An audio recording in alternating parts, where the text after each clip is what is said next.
Le Cameroun s'est incliné face au Maroc sur le lourd score de 4-0.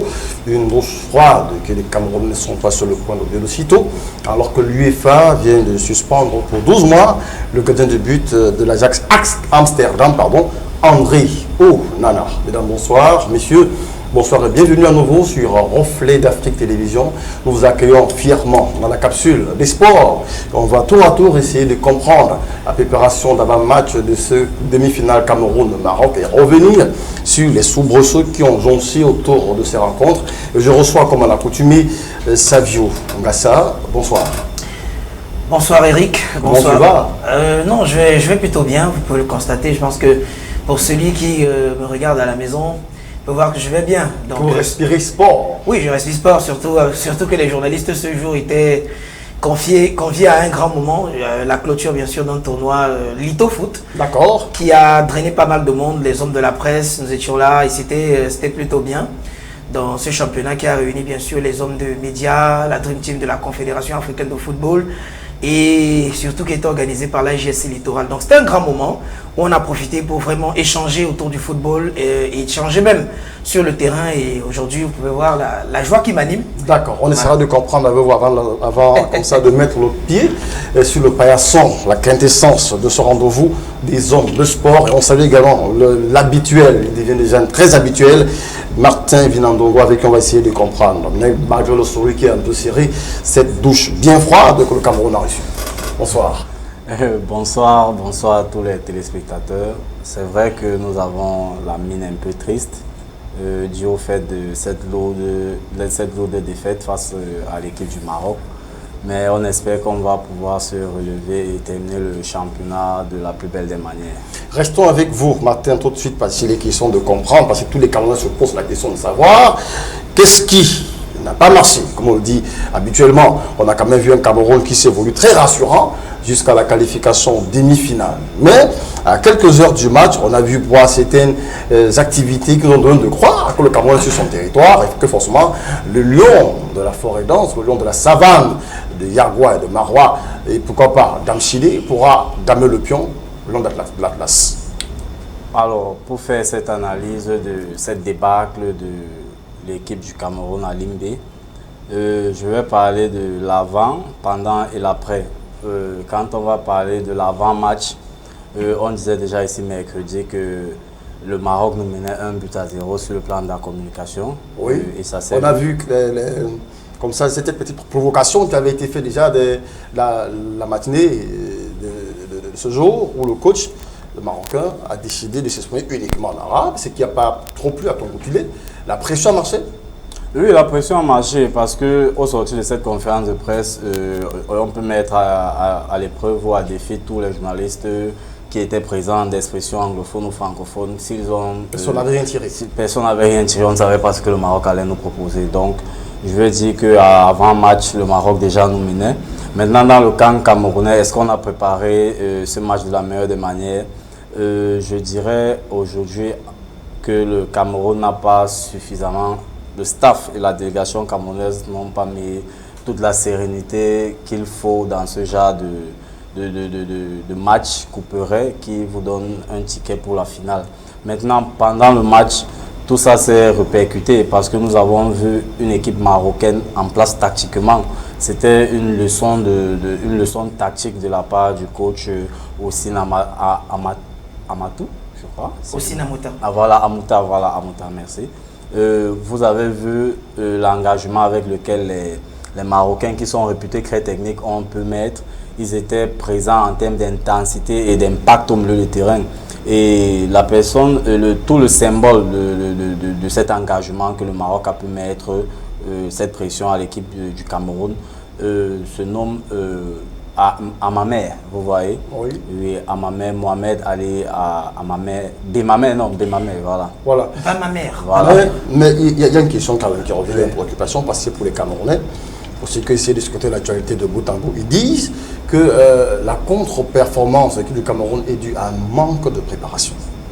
Oui, Il se trouve que les Lions n'ont pas suffisamment dormi, n'ont pas eu droit à leurs 8 heures de sommeil, et pratiquement sur le terrain, on se trouvait un peu dans une touche de balle des Marocains, c'était compliqué de faire les relances. Oui, je vous vois déjà venir avec cette histoire de n'avoir pas dormi.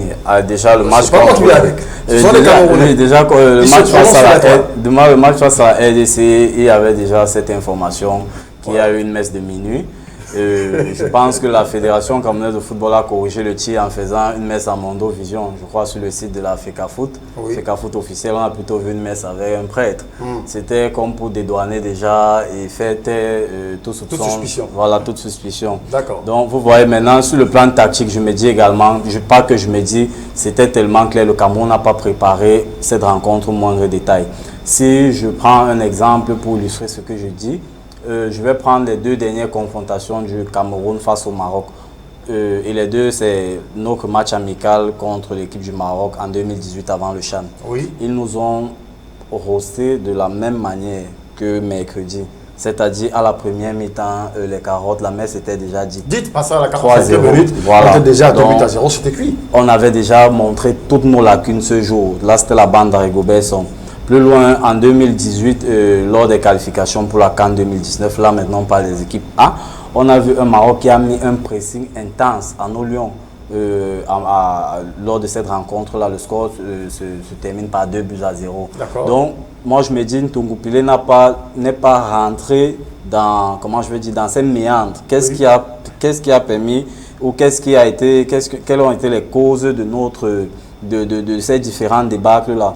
Moi, aujourd'hui, je peux comprendre le peuple camerounais et tous les supporters. Il faut dire que quand les Lions ont encaissé le 2e but, on a suivi des paroles des reporters qui ont dit à Mondo Vision que le stade c'est vide.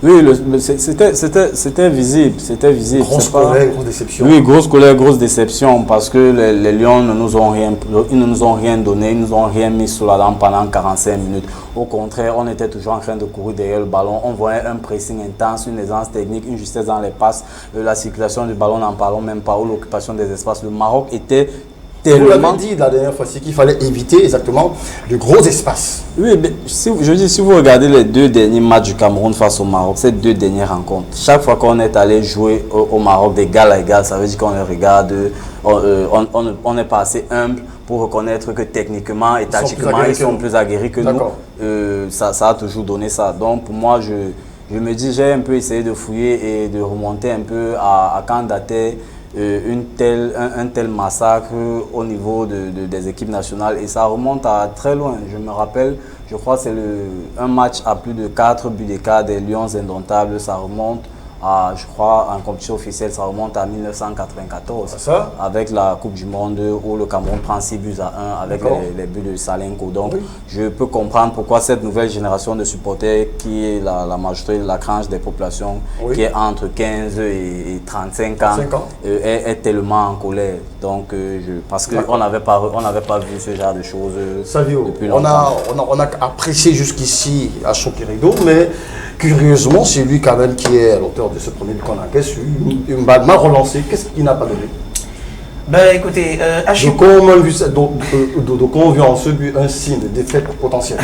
Vous savez, malheur ne vient jamais seul déjà. Oui. Il faut dire que lorsque Achou Keredo ouvre on va dire le compteur des péchés dans cette rencontre. Des détonations. Voilà.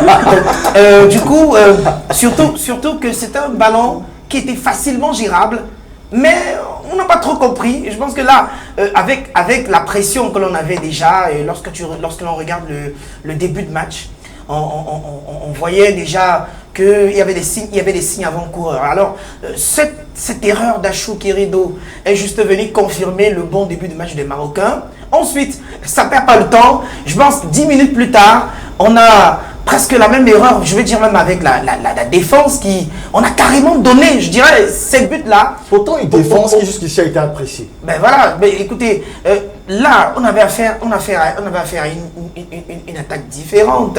N'oubliez pas, ces Maghrébins sont des garçons qui vont vite. Nous ici, vous savez comment le championnat de Ligue 1 se joue.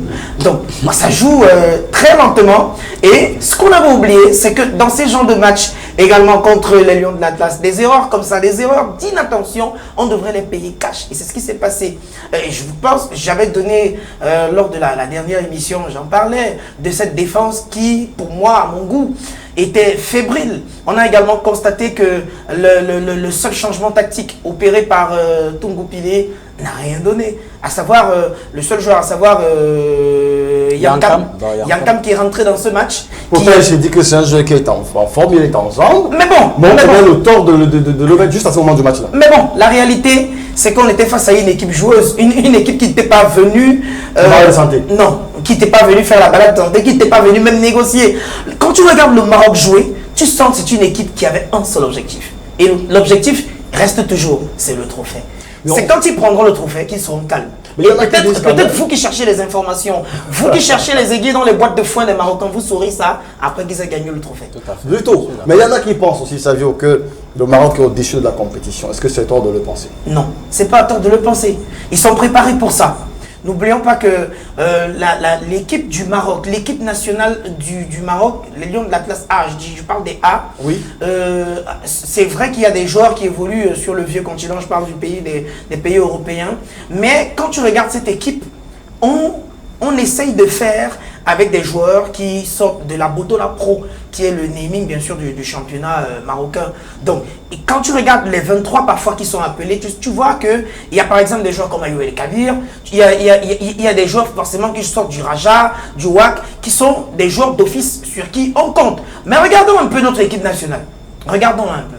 Tu ne m'as pas cité 6 joueurs. Parce que parfois, avec cette équipe du Maroc, si on convoque 23 joueurs, tu verras 6 joueurs qui sortent au moins du championnat de la Botola Pro. Oui. Mais dans le championnat du Cameroun, c'est à peine même qu'on voit le meilleur buteur. Parfois, le meilleur buteur même du championnat, il est écarté de là. Déjà, mauvais casting à la base. Alors, on commence à poser un problème. Non. Par contre, laissez-moi chuter. Allez-y. Laissez-moi chuter et je ne vais pas tomber. Donc, du tout. Oui. Alors, comme c'était un bon sportif. Parce que le Cameroun, ça a révélé ce match, honnêtement, je le dis, ça a révélé pour moi tout l'échec de la formation que nous avons toujours critiqué, nous journalistes au Cameroun. Nous, on a une très mauvaise formation. Nos entraîneurs, que font-ils? Pourtant, je sais qu'il y a des bons, il y a des garçons qui savent ce qu'il faut faire, mais bon, on est heurté à, je vais parler cru, on est heurté à un langage très courant ici, le ndolé. Ndolé. Bon, tout à l'heure, on comprendra ce que Ndolé veut dire avec Martin, juste après avoir pris ces transitions qui nous conduit certainement au studio 2 pour suivre le journal en langue anglaise de Promise Forsou qui nous plonge au cœur de cette journée du bilinguisme qui marque la célébration comme ça de la semaine de la jeunesse qui connaîtra son clou le 11 février, une célébration marquée par l'annulation de la parade, comme l'habituelle parade.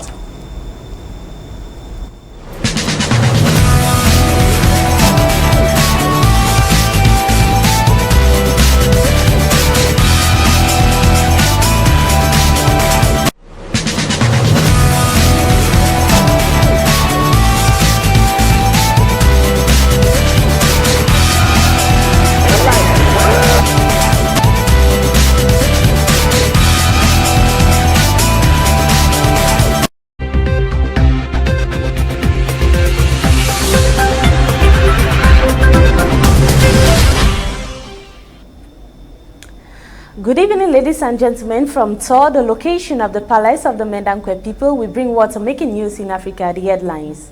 President Paul Biya has handed over 80 million francs CFA to victims of the February 14 Gabu massacre in a Cameroon's conflict-hit northwest region of the country. Each family was handed the sum of 5 million francs CFA to construct a house alongside other goods, including mattresses and household items. Activities are marking the closure of the 16th edition of the Bilingualism Week ended today, February 5, with a closing ceremony at the Lycée d'Aqua Nord Bonamusadi. Celebrated under the theme Bilingualism, a tool for resilient, qualitative and inclusive education, the institution hosted 10 other schools that displayed extracurricular activities that promote bilingualism. Lawmakers in the Democratic Republic of Congo elected a speaker loyal to President Felix Tshisekedi Wednesday after a string of moves to break his predecessor, that Joseph Kabila's grip on the legislature. Ladies and gentlemen, stay tuned as we bring the details of this stories and more.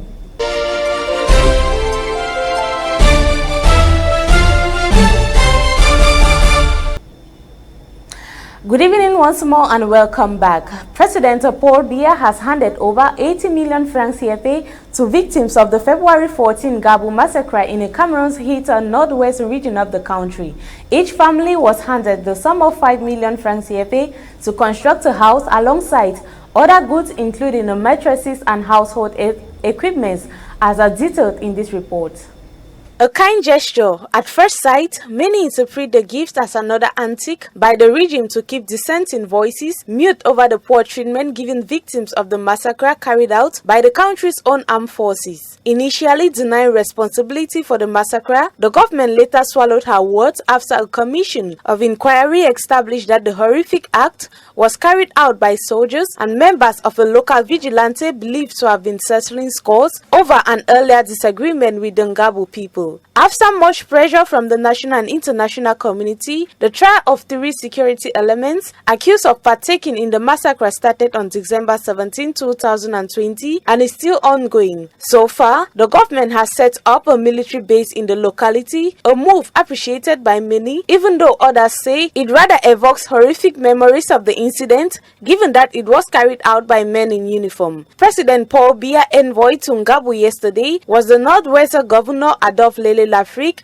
who is reported to have told locals to indicate when ready for the state to exhume the corpses and give them a befitting burial, as the corpses of all 21 civilians killed, including a pregnant woman and kids, are yet to be exhumed and buried as promised. Following the government's admission of the role played by its soldiers in the massacre, calls have been heightened for inquiries to be opened into several other similar situations recorded in the course of the ongoing crisis to no avail. With thousands of lives lost already and many more in desperate need of aid, it still remains uncertain how long the impasse characterized by regular gun battles, explosions, extortion, illegal arrests and detention, kidnappings, and artisanal bombings will last in Cameroon's minority English-speaking regions.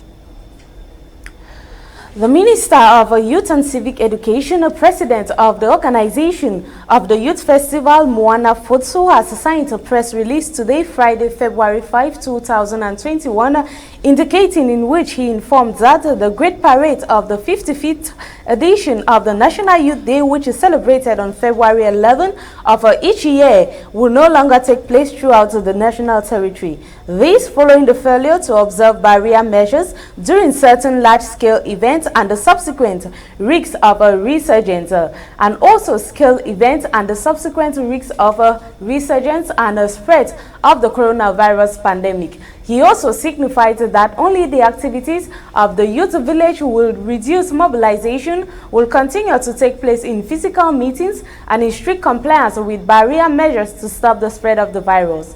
All the other activities of the Youth Week will be held essentially in virtual mode as foreseen in the National Harmonized Program. Activities marking the closure of the 16th edition of the Bilingualism Week ended today, February 5, with a closing ceremony at the Lycée d'Aqua North Bonamusadi in a Douala littoral region, celebrated under the theme Bilingualism, a tool for resilient, qualitative and inclusive education. The institution hosted 10 other schools that displayed extracurricular activities that promote bilingualism. Details in this report. The event, marked by cultural displays, speeches and sketches that focus on the promotion and importance of bilingualism, saw the representative of the governor of the littoral region, the regional delegate of basic education, the representative of the regional delegate of secondary education, and the principal of the host school, Madame Bango Ebwalia Monique, amongst parents, teachers, and spectators present. The message from the Ministry of Secondary Education on the 16th edition of the celebration of bilingualism focused on leaving no stone unturned in the provision of inclusive education to students, which is the key to bilingualism. Teachers have been called upon to do their best in providing the best education for children, as bilingualism promotes a resilient, qualitative and inclusive education. According to Madame Bango Ebwalia Monique, bilingualism is being practiced at the school not only during Bilingualism Week, but throughout the school's academic year. The message you can give at our students is that we try to practice the bilingualism again daily to promote the bilingualism, to promote the bilingualism and to achieve the fact that he can speak in the both language, English and French. For this event, the number of the school, I think that we receive more than 10 students. The practicals of the bilingualism is effective because we recommended to our teachers and the students to do the bilingual game. The teacher have to summarize his lesson at the end of this hour. While noting that previous themes have been stressing on the fact that bilingualism can be used as a tool to strengthen national unity, resolve conflict, promote peace, and bring forth development and many other virtues, the lenses have been adjusted this year to lay more emphasis on its serving as a tool for making our education resilient, capable of standing the test of time, and surviving through misfortunes. The notion and practice of bilingualism is noted to have commenced with the Man-O-War Bay Dream transition into the Moliko and the Collège Bilingue d'Application, which produce models that are the finest bilingual citizens in the country. The Ministry of Secondary Education and government's strong desire to make Cameroonians attain a level of bilingualism has pushed the Ministry of Secondary Education to create a wider concept called the Special Bilingualism Educational Program, where students learn and practice professional bilingualism through the use of the two official languages, English and French. Though the program is still in the pilot phase, 99 schools officially have it in their syllabus in the country. The colorful ceremony also did not fail to portray the different cultural dances of Cameroonians, award of prizes to students who took part in the competitions organized during the commencement of the Bilingualism Week since February 1.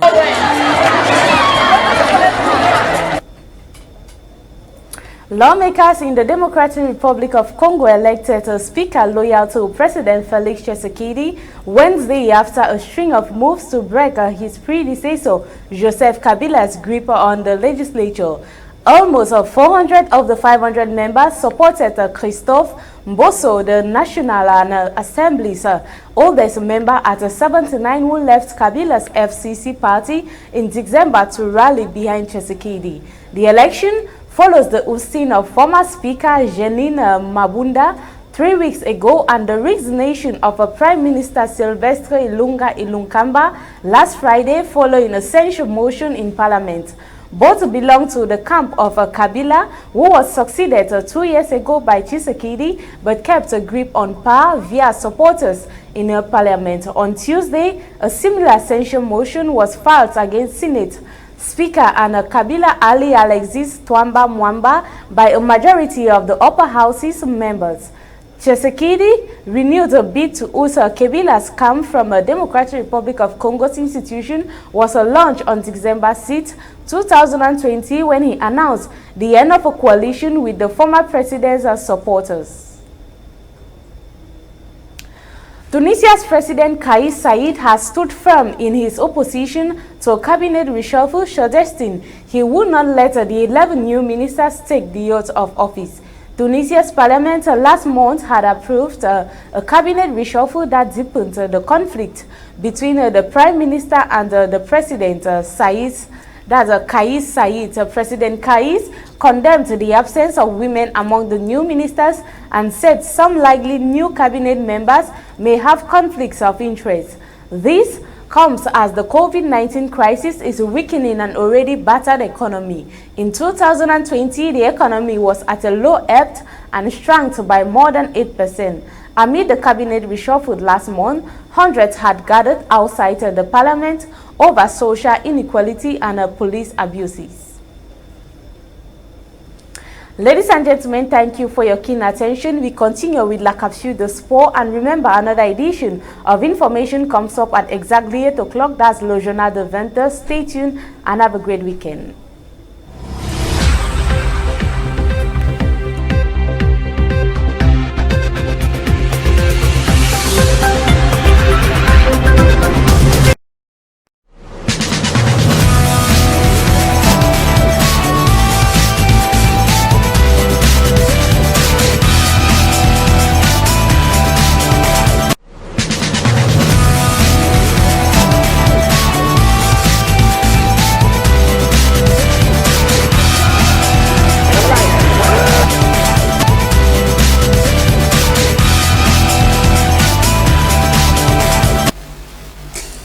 Thank you, Promise, first for this English News broadcast. Revenons donc dans le cadre de la capsule des sports, parlant de ce qui nous concerne. On parle de ce match du Cameroun qui a accordé une grosse débâcle avec Martin et Savio. On parlait de cette gestion du football camerounais. Alors de revenir à Savio qui était sur sa grogne avant cette transition des informations en langue anglaise. Martin, comment est-ce qu'il faut percevoir les choses?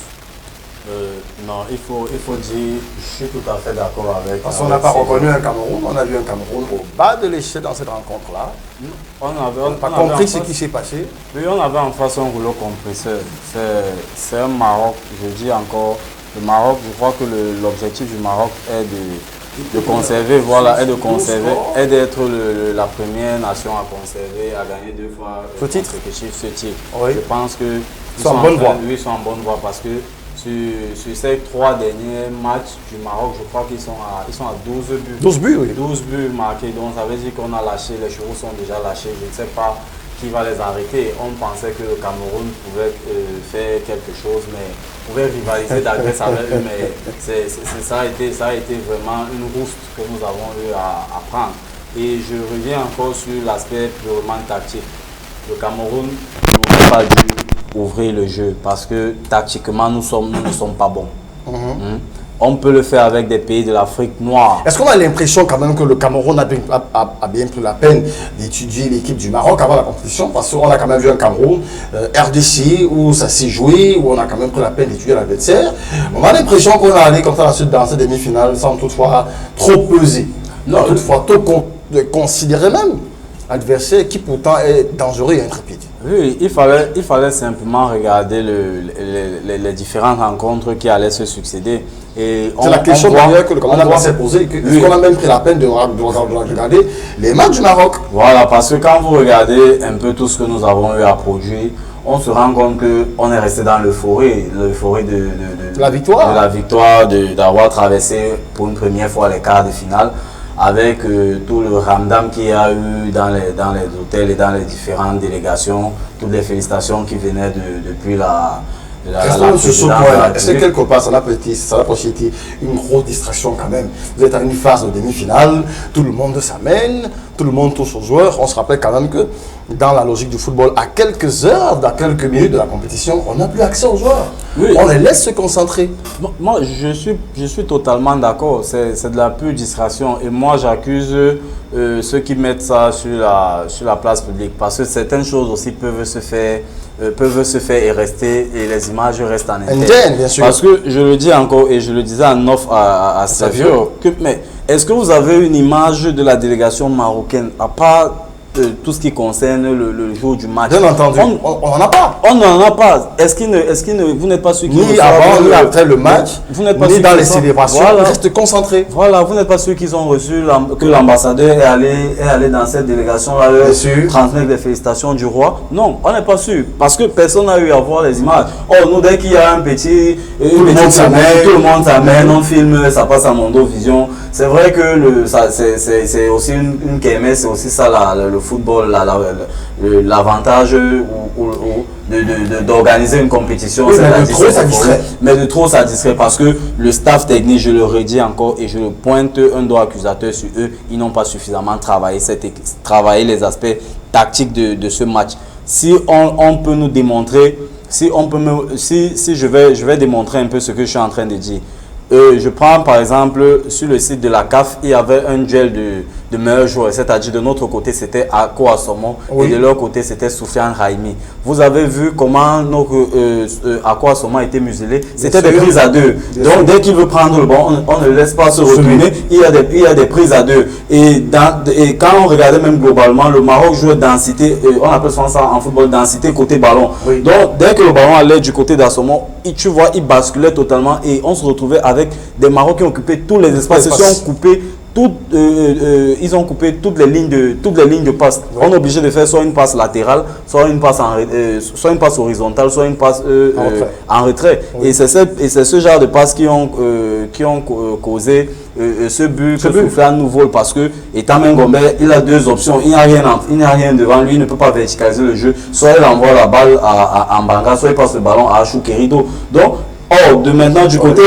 L'option de la passage du Querido, Voilà. Or, du côté marocain, qu'est-ce qu'ils ont fait? Ils ont fini de museler à quoi ce moment? Du côté camerounais, qu'est-ce qu'on a proposé pour... Est-ce quel a été le plan anti-Soufiane Raimi, sachant que c'est lui l'homme fort du moment dans la sélection? Rien. On a juste eu une lecture simpliste de la tactique où on fait avancer Hassana et mettre Basile Yankam qui est plus défensif.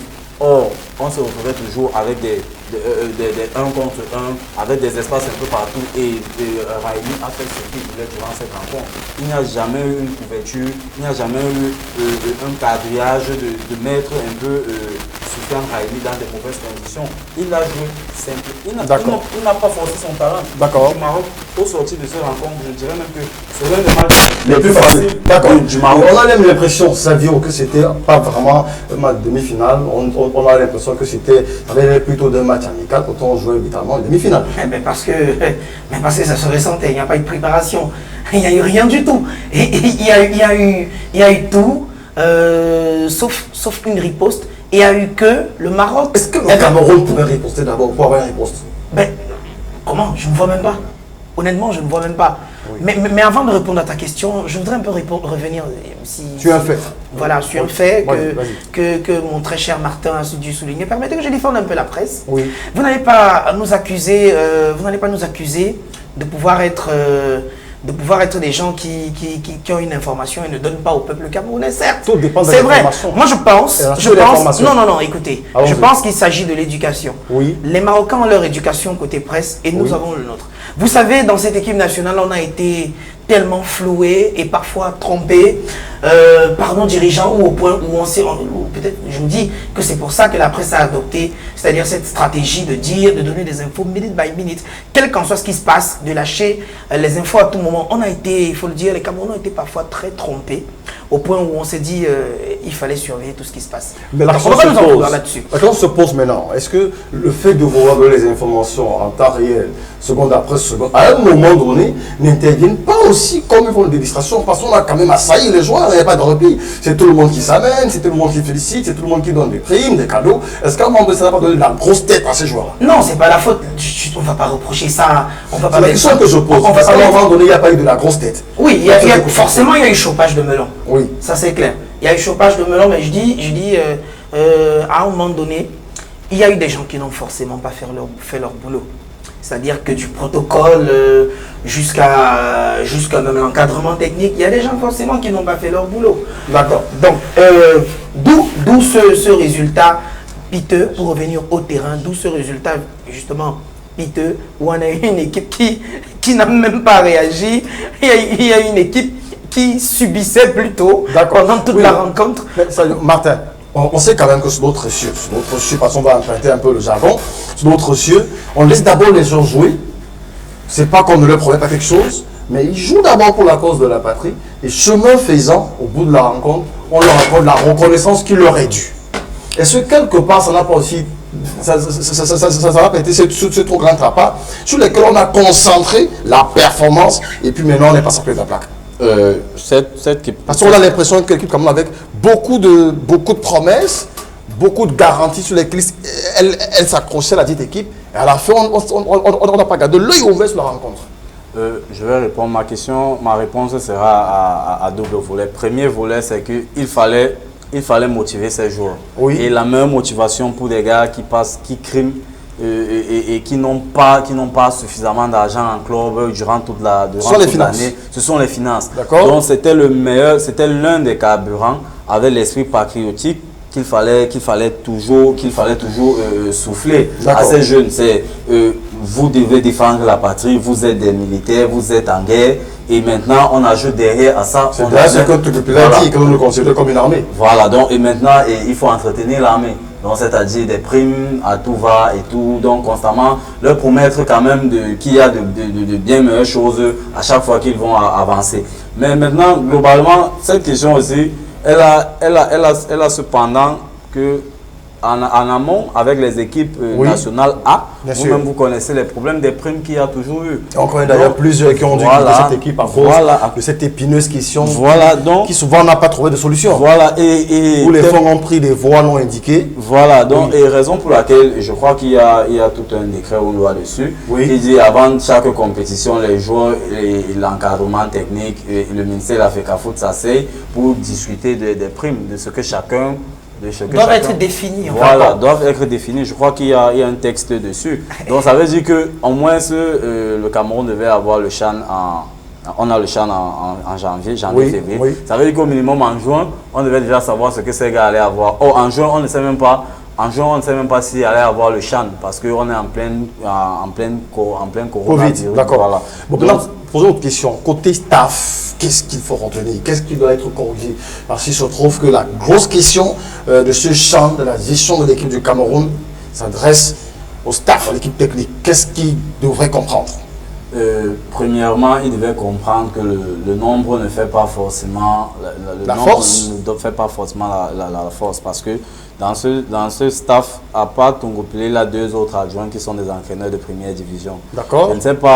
Je ne sais pas comment ils se sont repartis les tâches à l'intérieur où le numéro 1 va préparer les séances et le numéro 2, qu'on voyait plus proche debout lors des matchs. Le coach David Pagou, c'est lui qui se levait et tout. Et le coach Ndoumé Bosso, il prenait les notes. Je me dis, derrière ce staff, vous avez 5 superviseurs, vous avez 4 autres superviseurs. Je pense au coach Suleiman, au coach Ngoya Ekwam, à Mabouan Kesak. Et le quatrième m'échappe parce qu'il faut rappeler aux Camerounais que Ntoumboupele était d'abord superviseur. D'accord. Donc ça veut dire qu'on n'a pas chassé les superviseurs et les superviseurs. Donc moi je me dis que dans ce genre de compétition, on doit pouvoir faire confiance à un groupe de coachs, à un staff, à une team, vraiment, et leur donner vraiment l'attitude et la liberté de... Exactement, parce que moi j'ai l'impression quand même que dans le match du Cameroun, le staff s'est comporté un peu comme, on dirait, comme muselé, comme s'il subissait une pression à l'enfer avec. Et il y a quand même cette rigueur également qui revient souvent dans les sessions camerounaises, comme quoi le coach, lui, il a sa liste, mais il subit des pressions qui font que des fois il n'est pas libre de faire son travail. Il n'y a qu'à voir la réaction de Yannick Djeng quand il sort. Ce qui fait, j'ai parlé de ce match Maroc-Cameroun à 3 niveaux. L'avant, pendant, on n'a pas été. Parce qu'on a senti quand même comme si il était comme main liée, il n'a rien à dire. Et vous attends, ça veut, je vais terminer, je vais chuter rapidement. Sans tomber comme Fabio. Vous avez vu maintenant ce qu'il y a eu entre Yannick Djeng et le coach Pagou qui ont failli en venir aux mains. Ça veut dire qu'il y a un malaise dans, un malaise dans cette équipe. Et c'est tellement flagrant parce que le symbole de cette équipe, c'est qui? Le symbole de cette équipe, c'est Jacques Zoua, qui a joué un seul match sur les 5 matchs que le Cameroun a déjà eu à disputer. À chaque fois, on nous disait qu'il est blessé. Mais il est toujours sur la liste, il est toujours sur la feuille de match. Et on le voit sur le banc de touche. Et on le voit sur le banc de touche. Alors pour un joueur blessé, en principe, il devrait être en tribune. Vous ne pouvez pas expliquer. En train de prendre ses soins. Oui, vous ne pouvez pas expliquer aux Camerounais que vous avez un Jacques Zoua avec tout son vécu dans une rencontre pareille où vous avez en face des gars qui jouent un championnat professionnel, qui sont professionnels, où vous avez le capitaine de cette équipe qui a joué en Chine et qui est revenu au Wydad du Casablanca pour venir jouer, pour venir se relancer pour ce CHAN. D'accord. Ayoub El Kahabi. Et vous avez un Jacques Zoua et vous le mettez au banc de touche. Vous ne pouvez pas expliquer ça aux Camerounais. Je le dis et je répète, moi je pointe un doigt accusateur, que le coach nous dise exactement qu'est-ce qui se passe, pourquoi Jacques Zoua ne joue pas et qu'on nous arrête avec cette histoire de blessure parce que la pilule est difficile à avaler. Un joueur qui est blessé mais qui est toujours assis au banc de touche, et ça qui, ne passe pas. Qui assiste le coach dans son management. Oh mensonge, sors de ce corps. Sors de ce corps, sérieux. Je suis...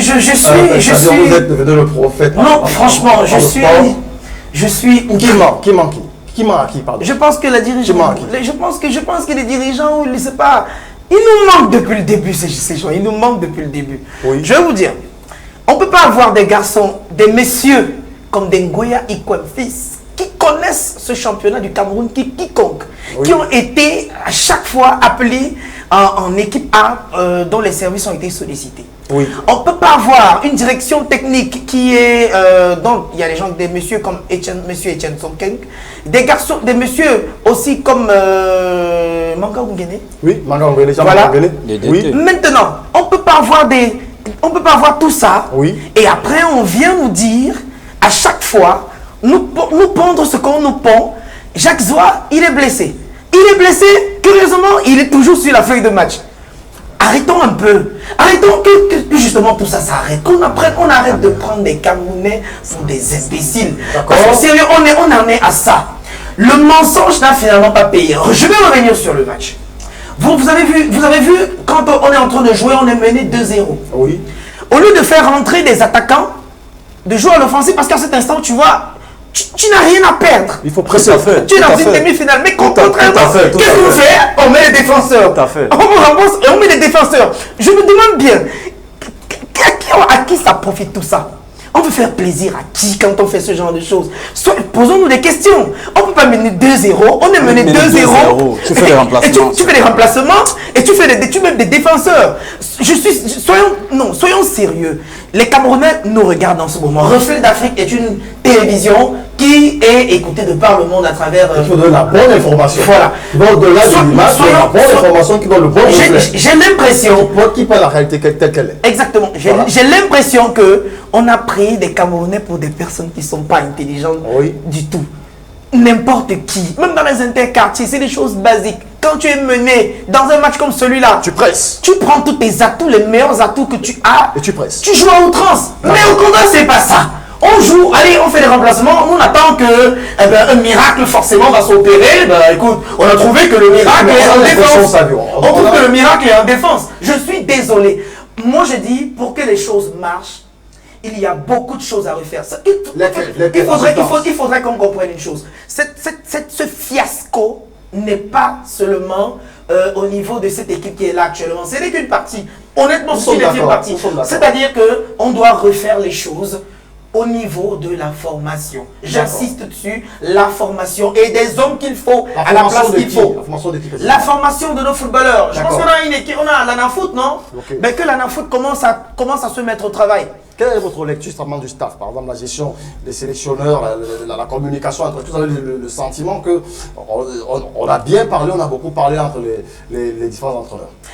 Moi, écoutez, moi je pense qu'il y a eu tout. Parce que tout à l'heure, Martin a parlé d'un certain pressing qu'il pourrait recevoir. Oui. Il y a eu tout, sauf des vrais dialogues qui concernent surtout ce match-là. Même durant toute la compétition, écoutez, ça se voit quand même que il y a eu deux fautes, il y a eu plusieurs fautes qui peuvent vraiment expliquer le fait que les gars ne se parlent pas, ils subissent des pressings. Souvenons-nous contre le Mali, j'insiste encore là-dessus. Vous voyez Junior Ndedi qui commence un match à la 24e minute. Allons-y rapidement. À la 24e minute, oui, à la 24e minute de jeu, on le retire. Mauvais casting.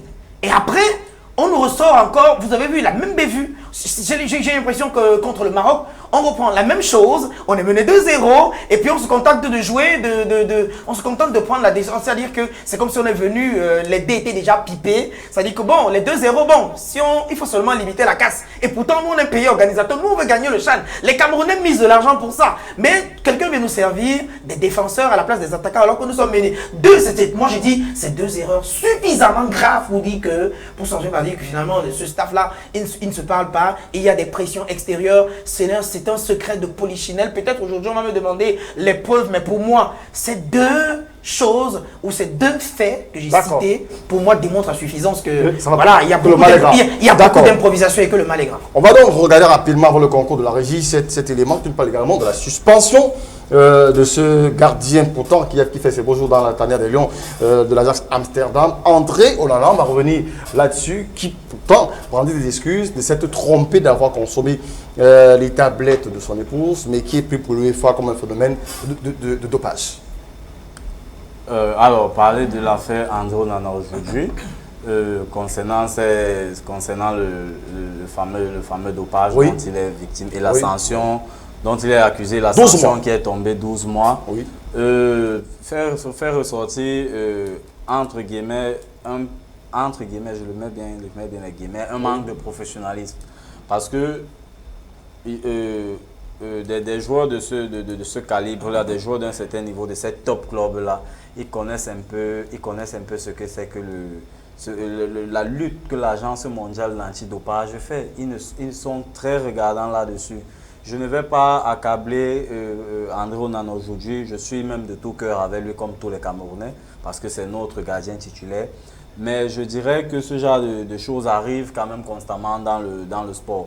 Et la sanction est même un peu plus sévère parce qu'en avant d'arriver ici, j'ai un peu essayé de regarder des situations pareilles. D'accord.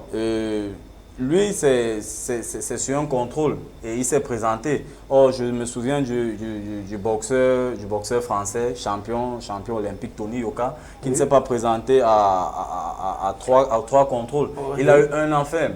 Vous voyez un peu, il a eu à donner des arguments selon lesquels il ne pouvait pas se rendre dans les lieux de trucs. C'était difficile, mais lui, il a eu un an ferme. Or, André Onana, c'est juste sur un contrôle et il a un an ferme. Donc, ça va. J'ai lu aussi avant d'arriver ici que son club, notamment le directeur Van der Sar, qui a eu à parler dessus, ils vont faire appel de cette sentence qui est de cette décision de suspension qui est préjudiciable pour le Cameroun. Parce que si c'est confirmé, un an, ça veut dire qu'à la CAN 2022, il ne sera pas là. Il ne sera pas dedans. Et même en club, vous connaissez la difficulté qu'il y avait le poste de gardien de but. C'est un poste où à peine vous êtes sorti, à peine votre remplaçant confirme et c'est fini. On se rappelle de l'exemple de Mandanda et Carrasco. Voilà, Carrasco, vous-même vous voyez que dès que Carrasco s'est blessé, Mandanda a pris la place, il a confirmé dans un grand match de Champions League face à Liverpool. Et c'est terminé jusqu'à aujourd'hui, le phénomène est là. Oui, Savio, en quelques minutes. Pourquoi vous en avez allé loin? Souvenez-vous avec Onana, avant Onana à l'Ajax, il y avait Tim Krul. Voilà. Donc Tim Krul, ça allait très vite. Tim Krul était le gardien numéro 1. Ben, après, c'est vrai que Tim Krul, lui, a doublé Onana. Ben, écoutez, ça va très vite. Donc, dans ce genre de choses, je pense que pour moi, il y a de quoi quand même s'alarmer. Hein. C'est très dur. C'est très difficile, honnêtement. Les jours s'annoncent vraiment difficiles pour notre gardien. Mais bon, la sanction est déjà là. On espère que l'appel que les dirigeants, bien sûr, de l'Ajax vont faire va porter fruit. Et puis l'Ajax même qui n'est pas... On l'a appris encore il y a 48 heures avec Sébastien Haller, dont le nom a été oublié complètement dans la liste des joueurs qui vont disputer la Ligue Europa. Donc, voilà, la Ligue Europa. Vous vous souvenez que vous avez écouté cette histoire aussi, je pense, de l'attaquant ivoirien qui a été transféré à l'Ajax, mais qui ne prendra pas. Son nom a été oublié.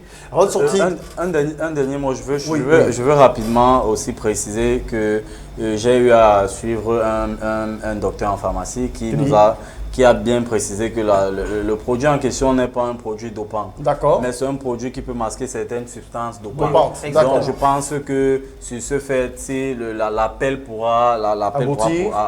D'accord. On va peut-être sortir par là, peut-être juste une question, une réponse. Il se trouverait que le sénateur Albert Mbida soit le président du comité exécutif provisoire de la FECAFOOT. Qu'est-ce que cela vous inspire, Fabio? Ben écoutez, on est reparti pour une telenovela encore de beaucoup d'épisodes, hein, à savoir que on est dans un grand processus de normalisation. Mais bon, je voudrais vraiment pas me prononcer là-dessus, mais j'espère qu'il sortira qu'après tout ça, on aura forcément la fumée blanche. D'accord. On verra la fumée blanche. D'accord. Martin, le sénateur Albert Mbida, président du comité exécutif provisoire de la Fédération camerounaise de football, est-ce que c'est un homme de sport si je comprends? Oui, je pense que le sénateur Albert Mbida, il a ceci de particulier. Je crois qu'il a raconté sur un plateau de télévision une fois qu'il avait accompagné une sélection nationale et il est rentré avec plus de 2 millions de francs. Ce qui n'avait jamais eu lieu auparavant. Les gens lui ont demandé comment il a fait pour aller en mission avec les Lions Indomptables, une catégorie, et de rentrer avec de l'argent. Donc, c'est quelqu'un quand même qui a cette probité morale, c'est un enseignant. Il a des faits d'armes quand même qui parlent. Mais bon. Non, je ne me ressentez pas ça. Non, je ne me donne pas. Avec Dieudonné Hapi, on a dit ça. Hein. Il venait, on a dit c'est un gars, il va venir, on a cru de rien changé. Laissez Martin. Je ne lui donne pas la communion sans confession. Juste pour dire que si ça peut apaiser les tensions entre toutes ces entités-là, que ce soit l'association des présidents de clubs, que ce soit la Ligue nationale, que ce soit les joueurs eux-mêmes. Que ce soit les joueurs eux-mêmes. Et tout ça, cette cacophonie-là n'honore même pas et ne donne pas une très bonne image. Raison pour laquelle on se trouve actuellement, en ce moment, en train de critiquer cette sélection des Lions à prime, parce que la sérénité n'existe pas dans le football camerounais. Je vais terminer avec une petite précision en disant que si on doit, il ne faut pas avoir honte d'imiter le bon exemple. Actuellement au Maroc, la Ligue nationale de football professionnel et la Fédération royale marocaine de football ont décidé d'un commun accord que le championnat va reprendre après le CHAN, c'est-à-dire le 14, pour permettre aux joueurs de réintégrer sereinement leur club et pour qu'aucun club ne soit pour permettre l'équité sportive. Vous voyez un peu que quand deux entités comme ça travaillent main dans la main, on ne peut qu'avoir ce genre de... Nous sommes arrivés. On a la date de notre reprise. Je disais ça justement, à dessein que je le disais. Merci beaucoup Martin pour ces précisions-là. Et surtout, nous sommes de Toker avec Antoine Manard, qu'on espère retrouvera bientôt son équipe et que les choses iront pour le bien. Merci à vous Martin. Merci pour l'invitation, c'est un plaisir partagé. En tout cas, on continuera certainement de décapsuler cette capsule de sport pour prendre beaucoup de nouvelles dans le milieu sportif. Merci à vous Savio d'avoir grogné, mais après la grogne, on revient à la sérénité. Bon, et on va revenir à la sérénité. C'est que la sérénité, c'est quoi? C'est que le week-end commence et puis nous, en tant que journaliste, on sait quoi faire. On sait où le Lito Foot va s'achever aujourd'hui. Donc tout à l'heure, dans un hôtel de la place, on va célébrer avec les vainqueurs. Voilà, donc ça se poursuit. Hein. Donc, le CHAN, on va le vivre demain. Vous n'êtes pas de tout cœur avec les Lions demain? Non, demain, écoutez, on va suivre le match, mais en attendant, le match c'est à 20 h demain. Et puis en attendant, on a le temps de faire un peu la fête. D'accord. De toutes les façons, nous vous donne rendez-vous toujours sur Reflet d'Afrique Télévision parce que le meilleur s'en scène et dans quelques minutes seulement, vous allez certainement suivre le grand format du journal parler sur la télévision qui promeut vos valeurs. Quant à nous, on se retrouve certainement en début de semaine pour revenir sur ce fameux Lito Foot, essayer de comprendre de quoi il est question, comment est-ce que les acteurs du sport camerounais à Douala pensent le sport et méditent sur la question sportive pour les prochains horizons. Restez scotchés, ne décrochez surtout pas, le meilleur c'est tout de suite.